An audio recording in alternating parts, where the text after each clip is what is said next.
All right. Welcome, everybody, to another episode of the Bible Thumping Wingnut podcast featuring world renowned MMA superstar apologist.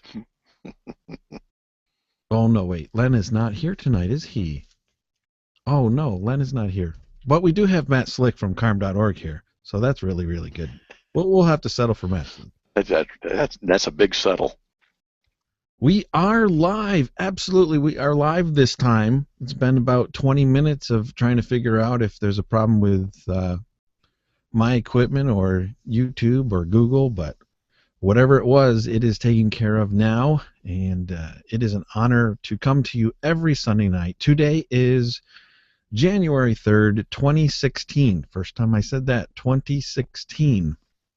And once again, I appreciate everybody watching and listening. We've got people on Mixler right now. We've got people on YouTube watching, and that audience will grow over the course of the next hour and a half, 2 hours. And just thanks for watching. Thank you for watching. And if you're a believer and you are blessed or encouraged by this ministry, we want to ask you to consider supporting us. Support Matt at carm.org. Support Andrew at strivingforeternity.org. And you can go to BibleThumpingWingnut.com and you can see how to help us out as well. So, new year, same stuff. We've got different goals this year. But we're hoping to do more to edify and encourage the saints and to just spread the gospel of Jesus Christ and to answer those that bring charges against Christianity. So this evening, of course, Matt Slick, sir, how are you? Hey, I'm doing fine. How are you guys doing? I am well. Andrew Rappaport seems to be poking about in his office. Andrew, did we post the link to join on the YouTube channel? I can check that. Yeah, I got it up on Carm, so that's good. Well, we want to encourage our, you can't see it in the title of this Google Hangout, but the Google Hangouts that we started before, the intended conversation starter was about those who claim to be atheists. And in starting out, Matt, I just cannot stop thinking about the fact that atheists must reject all claims to truth. And we want to encourage our atheist friends to come in here and speak and engage with Matt this evening, and hopefully we'll have some joining us. We need to post the link, though. Can you do that for me? I'd have to log in as you. Oh, well, okay, I'll do also, it. Comments are disabled. Comments are disabled, but we're going to put the link to where you can comment on Mixler.com. If you want to comment and you want to join the conversation, go to BibleThumpingWingnut.com right now, and you'll see Mixler. Click on that, go to the live page. You'll be there where we are monitoring comments, and I will be posting that link. I'm posting it right now. The link to join is in Mixler. Okay. And Matt, let me just kind of start up the conversation, and then I'll go and post those things because I can't multitask. I can't think two things at the same time. But truth. Sounds like you need to be on Matt's diet. Just saying. You're like blowing us out of the water with your volume. I'm going to turn you down a little bit, Sir Andrew. Truth. Jesus Christ said, "I am the way, the truth, and the life. No man cometh unto the Father but by me." I find it interesting that these Bronze Age goat herders wrote something so true, so very. I mean, it's the evidence that what he wrote there about God, Jesus Christ, the truth. And what we see from those who are professing that there is no God, they deny the ability to know the truth. And when you get an experienced person who claims to be an atheist, in a conversation, they'll deny being able to know what the truth is. And it's just in order a friend of ours, Dustin Seeger, said, hey, if you want to beat a Christian apologist, a good Christian apologist, or what he said, if you want to defeat the presuppositional argument, deny truth. Deny truth. You deny everything. Who said that? Dustin Seeger. He said deny truth in order to defeat the presuppositionalists? Well, it was a little bit of sarcasm in there, but Oh, I get you, because that would make sense. They would have to deny truth. Atheists would. Which they do anyway. They deny the truth of God, etc. But yeah. well, I'm going to encourage Andrew Rappaport to engage with you on this topic right now, because I'm going to go post a link for people. Okay. Somebody got it somewhere, because this room's filling up pretty quick. Well, I posted it onto Mixler. So it is on Mixler. If you go to mixler.com/BibleThumpingWingnut, you can get the link to join there, and I'll keep posting it there. But Dustin's comment is kind of interesting, and the thing though, Matt, would it be more that the professing atheists are dodging, or are they just ignore? So is it a matter that they're just dodging instead of denying truth?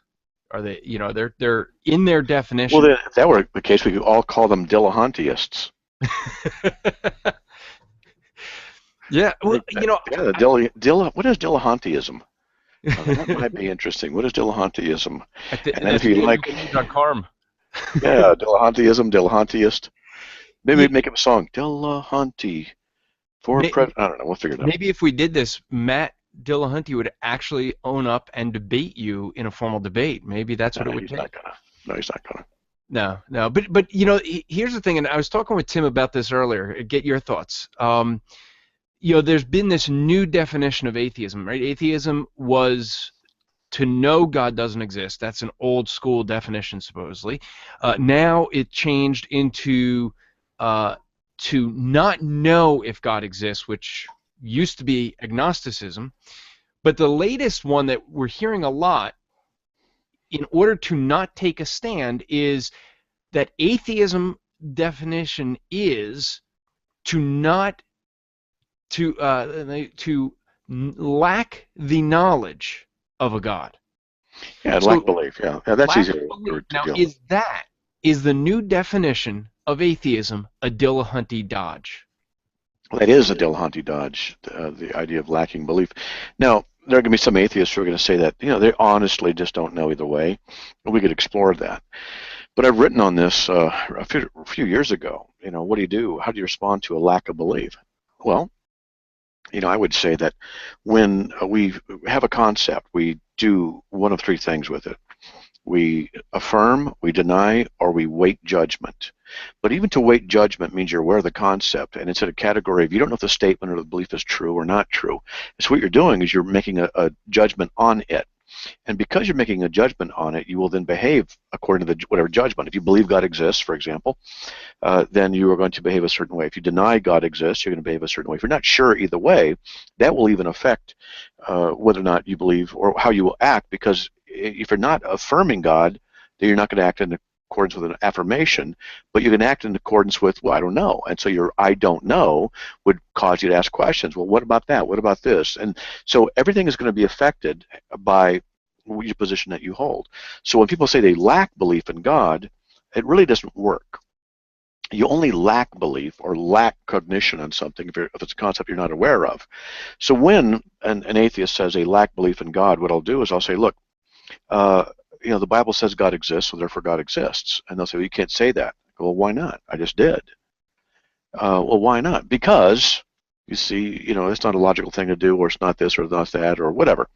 And I'll say, well, look, so are you behaving based on what you believe in, what you lack belief in? Because if you believe my statement's not logical, then what you're saying is I'm going to attack you or your logic based on whatever that you've said, and I'll use a logical refutation of what you said. So you're behaving accordingly to what you believe in and what you lack belief in. And of course, they're going to say that they behave based on what they believe in. Okay. Well, then, if you were to deny God's existence in any way, shape, or form, then you're acting what you believe in. You act in a manner consistent with what you believe in.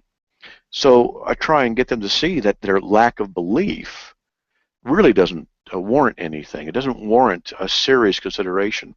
It is, in my opinion, an admission to the fact that they realize their atheism is intellectually indefensible. So now what they've done is they've gone into, I neither affirm nor do I not affirm. I just whatever, don't have a position about it.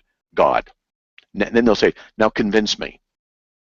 So they're trying to hide in the shadows and then put a cover over themselves and say, now put a light on me so I can see. That's what they're doing. All right. Well, we do have our first atheist guest, and person I've interacted with quite a few times in the past, off and on. In the YouTube community, he's rather well known, and Who's that? he's a young guy. He goes by the name of Redline, and he is no. I remember him most. One of the things that he likes to do is Redline used to open up Google Hangouts and say, calling all Christians, come convince me that there's a God. I want to know if a God exists. I want to know, come convince me. And he's joined today. So Redline, I'm going to turn your mic up. You can unmute yourself, I believe. Hey Redline, how are you? Doing well. I kind of lost a bet, and part of that bet was to come here, so howdy, people. Lose the Start off with an insult. Thank you. No, wait. It's not an insult, it's a fact. Wait. What was the bet? What was the bet, Redline? Okay, so a buddy of mine has a brand new Dodge Charger Hellcat, which is a 707 horsepower supercharged monster, and I bet him that I could beat it with my Pontiac Trans Am. Yeah, I lost. And that's why you came here? Well, he's a good friend of mine. He's been following a lot of my stuff. Most recently, I've been stepping away from the atheist-theist debate thing and been focusing on more like debunking flat Earth and people who think NASA is a conspiracy, that the moon's a hologram, and all this, that, and all the other stuff. So that's been taking up my time on my new channel, Red's Rhetoric. So you lost a bet, so you have to show up here. Is that what you're saying? pretty much. But I did actually hear something that was really convincing, or not convincing, I should say, interesting was the proper word I should have said.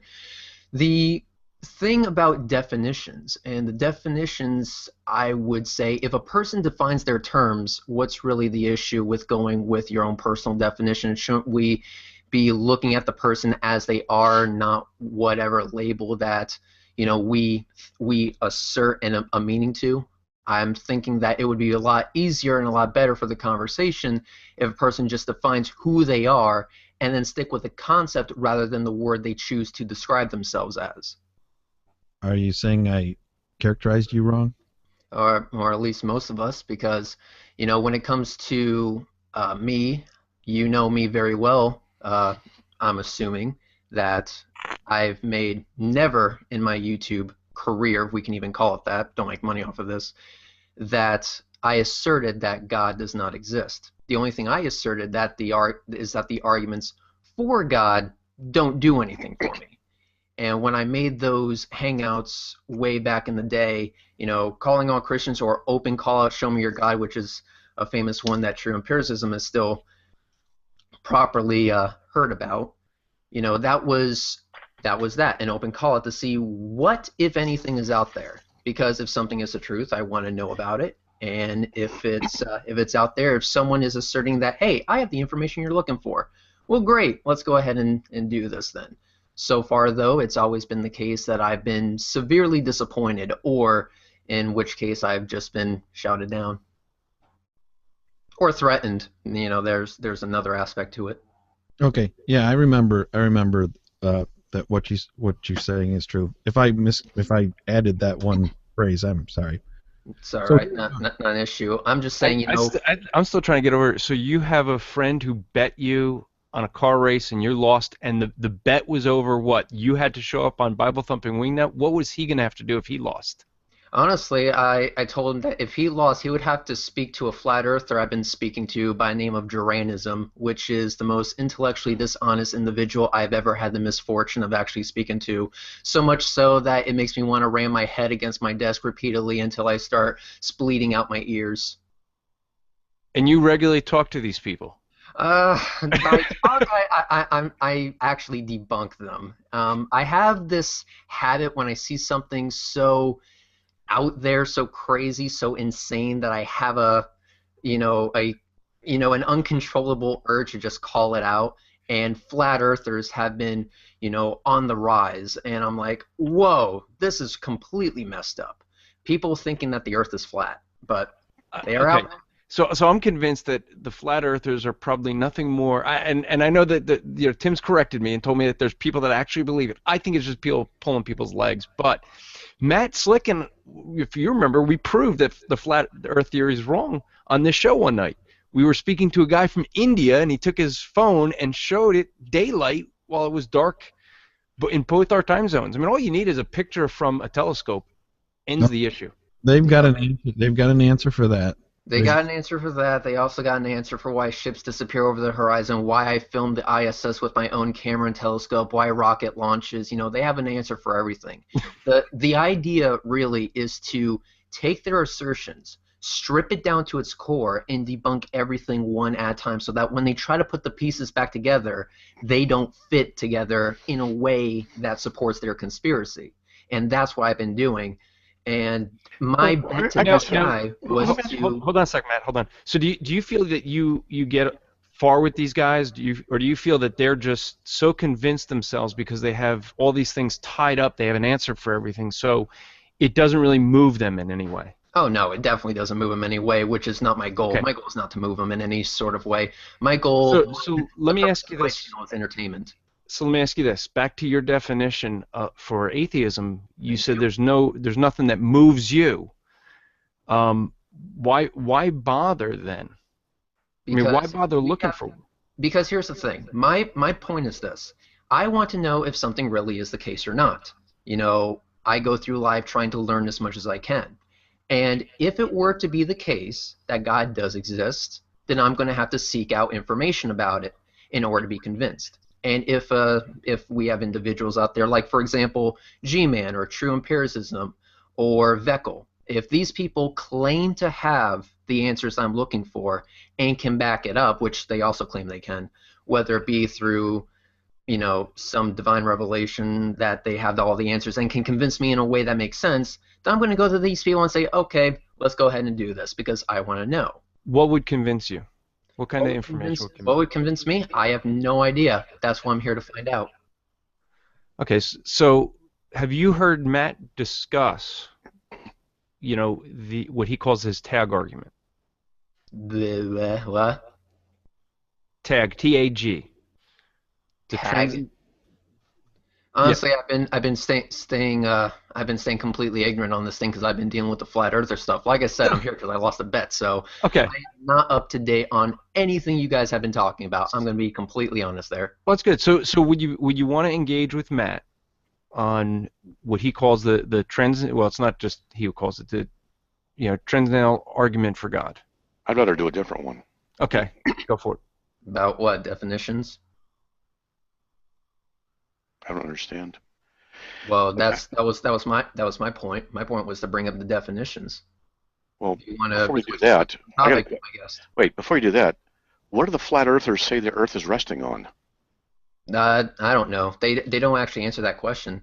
I've heard that some theories claim it's on the back of a freaking turtle, but that's How about okay? Have you asked them? Is there an edge?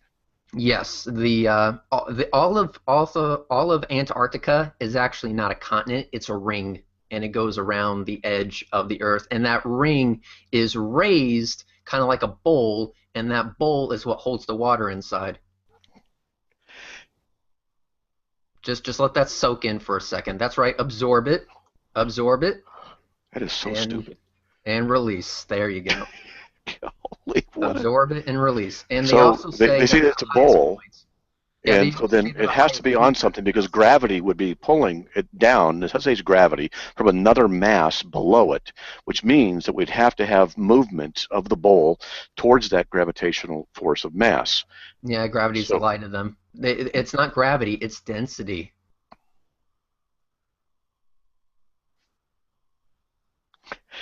you've never heard my radio show? On I've my never. No. Okay, on my radio show, what I'll do is someone will say something like that, and I'll say, take your right hand and put it in front of your face. And they'll say, okay. And I'll say, make sure it's vertical, okay, so that your palm is facing to your left. Yes. Now look to your left. Yes. Now slap yourself upside the head. And at that point, that's what you got to do with some people because it's just ridiculous. I begin to wonder. I haven't encountered any of them, but I'm beginning to think that they're just trying to be sophisticated trolls for entertainment value. Well, I would like to think that, but because of some of the arguments and the efforts that they actually put into making these videos and these arguments and these talk shows, these people have, talk shows that are wildly popular, it really, I find it really hard to believe that they are doing this just for the giggles, and that's why I'm putting a lot of effort into debunking these people. They go way beyond what I would do if I was trolling. That's just me. Maybe these guys are super trolls. That Yeah, is I definitely think it sounds possible. like that. Yeah. Yeah. Gravity is Super trolls. density. Gravity is density. Gravity is density. Gravity does not exist, and the values that we have found, for example, big G, the universal gravitational constant, is all lies because Newton was a Freemason, and so was Cavendish was a Freemason. Genetic fallacy. It's all Freemason logic. Oh, and they also assert that the Bible asserts that the Earth is flat because it says circle, not sphere. Yeah. Yeah. Their Well, words, not mine. yeah, I know. Yeah, yeah, they say that.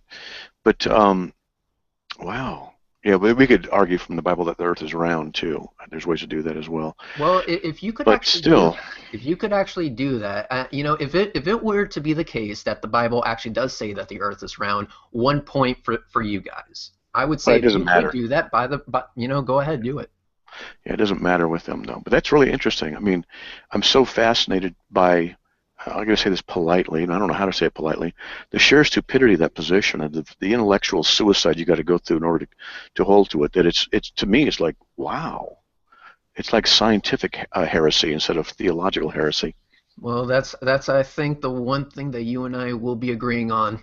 Yay. Sounds almost like talking to atheists. Oh, We'll agree on a lot of things if we just use logic. Nice stab there. Nice stab there. it was some fun, I admit. Okay, you ready? Ready for what? I mean, how about if I run something by you? Go ahead, run something by me. I'm all ears. Okay, you believe in, you believe things that are logically true. How about this? Do you believe something is not logically true? We are obligated to not believe it or not affirm it. Logically true. If it's not logically true, if it's logically false, if something's false, we shouldn't believe it, right? As far as we can tell, yes. Yeah. Okay, I agree with you. So I'm going to give a proposition. Okay. God either exists or does not exist. I'm only talking about the Christian God. Okay. Okay. Or does not exist, right? Okay. So are there any third options? Would you say? Well, if you're just leaving it to that and not leading it towards, like, for example, a knowledge claim, whether he does or doesn't, then it would be the case that it's either a point A or point B. When it comes to what we believe, there actually is a third option. But if you're not branching it off to that, then yeah, it is a true dichotomy. How about this one? There's a personal creator of the universe, or there is not a personal creator of the universe. Does the creator have to be personal? Wouldn't that be the third option? Okay. Like it could be a creator, but it may not be personal. Like a creator may not actually care what happens after the fact. He just set the initial spark in motion because, I don't know, maybe he was bored or something. I said there is a personal creator of the universe, or there is not a personal creator of the universe. I know, just clarifying. So yeah, so we have the thing and the negation of the thing. Mm-hmm. So there aren't any third options, right? In the way you frame it, that's why I was asking for clarification. So would you agree there's a personal creator of the universe, or there is not a personal creator of the universe? Mm-hmm. You agree? That's what I did. Okay, good. So we have only two options. There's no third option. Now, would you agree? I don't know if you are familiar with this term, disjunctive syllogism. You might have to define it for me. Yeah, no problem. Disjunctive syllogism says when we only have two options to account for some and one is negated, the other is automatically verified. No, I wouldn't accept that at all. That is a logical truth. You should research it. So in the case of, we have a personal creator of the universe. Well, let's put it this way. Here's an illustration I gave. I haven't used this for a long, long time, but there's a coin collector. He loves coins. He loves coins. He loves coins. He built a special coin vault that he can go in and sit in, and the only way to get into it is with his retina, his breath, his voice, his fingerprint. And there's just no way. And there's a window in there, which is super thick glass, and it's only 6 inches by 2 inches, and there's an air vent 6 inches by 2 inches. There's one light. There's a bolted table to the ground. There's a bolted chair to the ground. I mean, that's all there is. You get the idea. That's it. And there's okay. He buys some coins, and they're in a leather bag. He opens everything up. Takes him a minute. Goes in, puts the coins are in the bag, puts them in on the table, and leaves because he's got to go to a meeting, and he locks everything up. No doubt it's locked. And then he returns 2 hours later. He opens everything up. He's going to go check out these coins, and to his surprise, the coins are out of the bag. The bag is folded, and they are all stacked in prime number stacks. Mm-hmm. There's 3. There's a stack of 5. There's a stack of 7. A stack of 9. A stack of 11. And they're obviously prime numbers. Now, the cameras show nobody was there. There's no fingerprints. There's no way anybody could have got in. And we have a problem. We only have 2 options. An intelligence arranged it, or an intelligence did not arrange it. Right? Mm-hmm. Right? Yep. So we cannot say that the bag itself undid itself and then stacked the coins. We can't say the coins did it, stack themselves. They don't have the intelligence to do it. We can't say the chair did it, the table did it, the light, the air. We can't say that that none of the objects in there did it because there's no intelligence, because they're prime number stacks and everything. Is this turning into an intelligent design argument? Is that where I see it going? No. And so the thing is that we can prove that of the options of non-intelligence arranging these coins in a prime number stack, if we say we have 2 options, an intelligence did it, or it's not the case that an intelligence did it. Well, we can demonstrate that it's not a non-intelligence. A chair didn't do it, a light bulb didn't do it, the bag didn't do it, etc. We can knock that possibility out. The only other option is an intelligence did it, right? Yeah, because we have examples of what to look for. Okay, so we know that an intelligence would have had to have done it because by definition, the non-intelligence could not have done it. It's impossible. And where do we see that happening with the universe? Okay, one point at a time. So the principle is, I'm trying to show you what a disjunctive syllogism is, trying to illustrate the logical truth, that if we have only 2 options to account for something, one is negated, the other one is automatically true. Well, I'm saying that in order to negate the one, we would first need to negate it. That's the obvious next step. We haven't gotten to that point. I'm just giving you a principle. A principle. One step at a time. It's a principle. A disjunctive syllogism. It says this: when you have 2 options and one is negated, the other is automatically verified. That's all. People accept that. Logicians accept it. Philosophers accept that. You'll have 2 options. One's negated. The other one has to be the case. Well, no. Only in the framework that you specified, though. But we don't see that framework in reality, because not only do we have your God to contend with, but we also have thousands and thousands of others. And for the sake of argument, we were ignoring those. Now, if that's the road we're going to go down, we also have to bring that group into the equation. All of a sudden, we have a bigger problem than what we first started out with. Okay. I said personal creator or not personal creator. Yeah, but you also said to the Christian God. Yeah, and then I said, let's do this. Personal creator or not personal creator, okay? Then I also brought in whether it's not personal or not. So there's third. If we're going If to it's stick not to personal, it goes into the not personal category. yeah, but still a creator nonetheless, is it not? And isn't that the ultimate question on the table? Okay. Um, what I would suggest is that we go through this logically, because what you're doing is jumping ahead and you're not understanding the issues. No disrespect meant. I'm just trying to show you the logic None of it. taken. If you want, thank you. If you want to have evidence for God, I'm going to give it to you. But the thing is that if you're going to give me the evidence of God, what we can't be doing is going through mental backflips. What I'm looking for when it comes to evidence for God is something to actually chew on. Now, if we're going to go down yeah, I took no offense, so I hope you don't take offense from me. People have stated, and I've only heard this secondhand. I haven't actually talked to you or watched any of your material or anything like that, except for that one show we had with Dragnot. You have a habit of going into these philosophical mazes where a person does get lost in them. I'm looking to not go through that maze. I want to go right to the bullet point, right to the finish line, and just see what's at the end of the tunnel. So I would actually prefer we do it that way, because I may say something, being that I don't deal with philosophy or anything like that on a regular basis. I deal with debunking flat Earth on a regular basis, and the mathematics with that. I would Red recommend Lion, that. the thing though Matt's trying to do, and man, I don't want to cut you off. I just want, you asked that if there was a way to convince you, right? Matt's trying to walk you through something because you didn't understand one point. All he's trying to do is help you understand what this is, that you can't have A and not A, and there actually be a third option. You jump into the conclusion, and what that ends up doing is, because I'm going to put it to you in the same way, in a way that you'll understand what it looks like for us. You're doing what the flat earthers do to you. You're jumping to a conclusion and you're not working through it.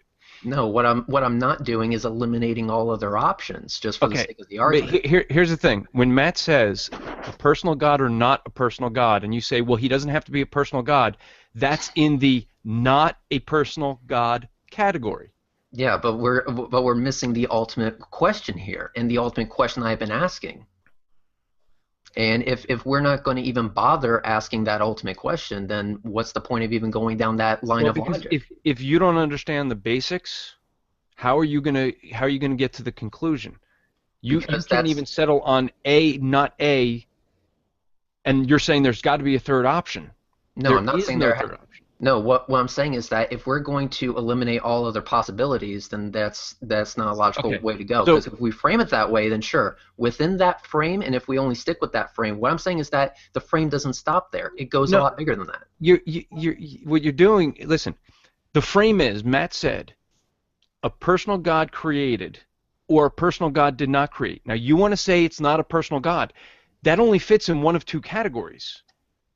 Yours putting it in the not a personal creator of the universe category.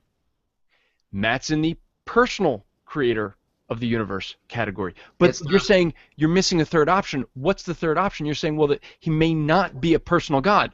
That's in one of those two categories. or it may not be a creator at all. That fits in the not a personal creator of the universe category. All right. There's nothing. That's the whole point. There's nothing that doesn't fit in one of those two categories.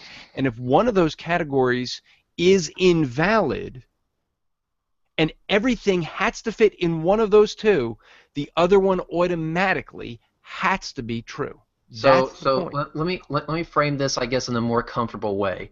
Would it be there is a personal creator to the universe, and then the other option is everything else? No. Then if there if you if well, I'm sorry, I don't know your name, Andrew. If Andrew. you said that there's nothing that fits in Let that me jump in. secondary option, and Matt Slick says that no, that is actually not the definition, what we have here is a contradiction between friends. Don't want to get between you two, but that's what I just heard. No, we don't.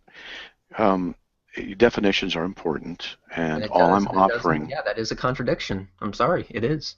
okay, all I'm offering you is this statement. If you look in chat, okay, which you already agreed to this. I wrote the note. You agreed.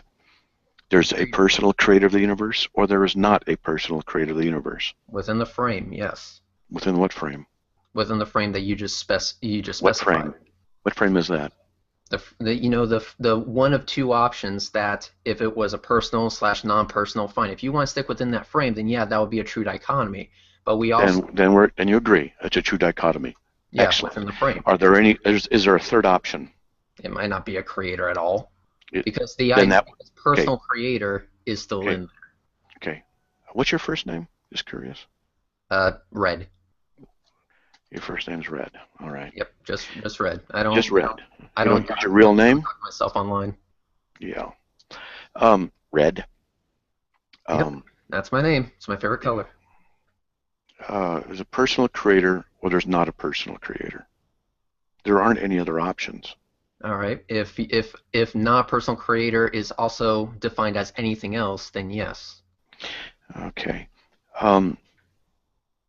Now, one of the reasons, I'm going to say, backtrack a little bit, one of the reasons some of the atheists will say what you said, and you use the phrase mental backflips, see, the atheists, no disrespect meant to you, but you guys need to up your game in the issue of simple logic. And, you guys need to study these things. And I mean this just we're going to have conversations. That a lot of times what atheists will do, and I've talked to thousands, is that they will resist at every step. And yet they say, convince me, yet they resist at every step. And it's unnecessary to resist at every step. You see, it's simply the case that there's a personal creator of the universe. Well, there's not a personal creator of the universe. We have the thing and not the thing. And that's great. That's You it. spoke to thousands of other atheists. I'm not like thousands of other atheists. I'm one dude, one mind, and I'm in my house right now somewhere in Tampa, Florida. Red, this is just an issue of logic. There's either a creator of the universe that's personal, or it's not the case that we have a creator of the universe that's personal. That's all it is. Yeah, it's defining though, because what you would need to do to make sure the other person understands it. If like for example, Andrew apparently doesn't even understand what you're saying because you disagreed with him. Yes, he does. No, I don't disagree with him. Okay, you just misunderstood what's going on. So then the second category, just like what Andrew said, is anything else. Correct or not correct? No, it's not anything else. No, it's not anything else. I'm trying to teach you something, Red. We have the thing and the negation of the thing. In the coin illustration, an intelligence arranged the coins, or it's not the case that an intelligence arranged the coins. Is that correct?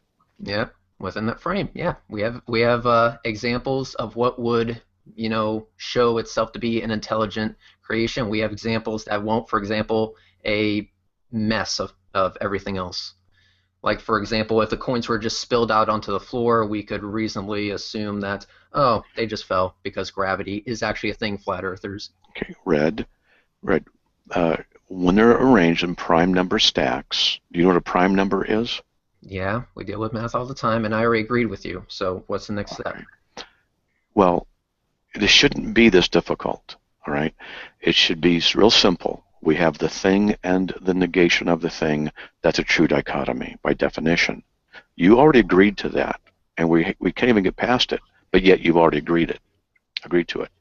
I tried to introduce to you another bit of logic, a disjunctive syllogism. Look it up on the web. Disjunctive syllogism. If we have only two options, personal creator, not a personal creator, and one is negated, the other is verified. All right, and what's the next step? Well, do you agree with that, though?